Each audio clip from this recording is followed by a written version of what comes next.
golf courses are great opportunities for cost segregation. Chris, can you share a couple of thoughts about that?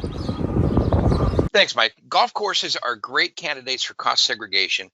However, you really need to know what you're doing because you've got two things outside. Obviously, lots of land improvements. If you look at the definition of land improvements as everything that lies between the edge of the building and the edge of the property, well, obviously on a golf course, there's a lot. Except there are rev rulings that distinguish between the old-fashioned golf courses called push-up golf courses, which is basically they just grew grass on the dirt. Those courses, the costs go to the land is the easiest way to say it. The new modern golf courses, all of the tee boxes, the fairways, the putting greens, all of that is treated as a land improvement because you can imagine a golf course, almost none of them are flat. All of the shaping and the elevation changes, that has to do with the enhancement of the game.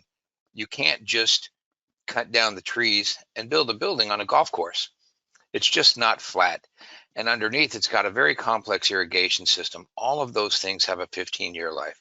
So it's very important to find out what kind of course you're dealing with. The old-fashioned natural or push-up kind of golf course gets one treatment. The modern golf course gets a different treatment that has a huge impact on the 15-year property, which right now will get bonus depreciation.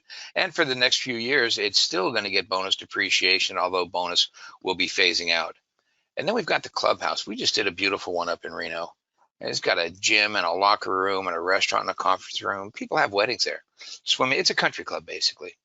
Well, all of these standard rules of cost segregation apply there. You know, you need enough light to safely navigate the space.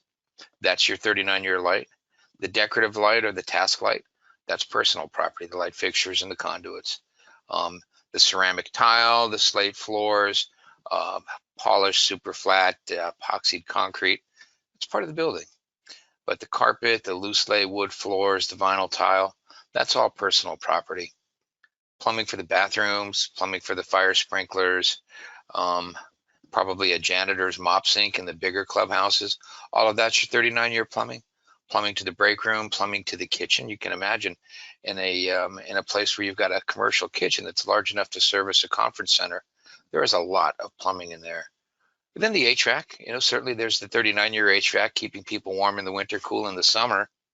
But the HVAC that's in the kitchen, that's to draw the heat away from the cooking surfaces, that's all personal property. They may even have some processing equipment, some IT equipment that usually that's tucked away in a closet. It's got some extra HVAC in there to draw the heat away, and there might even be some extra HVAC in a wine storage area related to the restaurant. And the general electricity, well, you know, there's got to be some 39-year electricity in every building. But you've got a clubhouse, you've got the restaurant, you've got a lot of electricity that can be recharacterized as personal property. So we have found tremendous amounts of the cost of a clubhouse can be recharacterized as personal property. And then with the 15-year property, as I said, you just have to know what you're looking at, the distinction between the old-fashioned and the new courses. Thanks, Chris.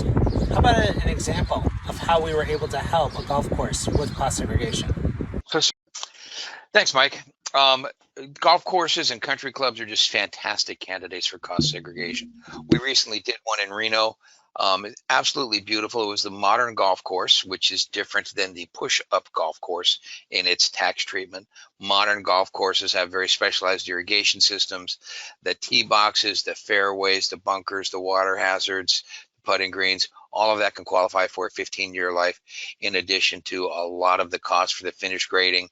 Then when you get into the clubhouse, in this particular one, not only did they have a complete fitness center and workout training rooms for yoga, so forth, locker rooms, they had a nice, very high-end restaurant. They had conference facilities, which means they have a commercial grade kitchen, a golf pro shop, the cart barn. It's a very nice place. So a lot of the electrical could move into a 5-year life. And beautiful decorative lights, quite a bit of extra plumbing in the commercial kitchen, some extra HVAC in the commercial kitchen. They had some extra HVAC in their IT closet where they kept their servers, and also some extra HVAC in a very large wine collection room.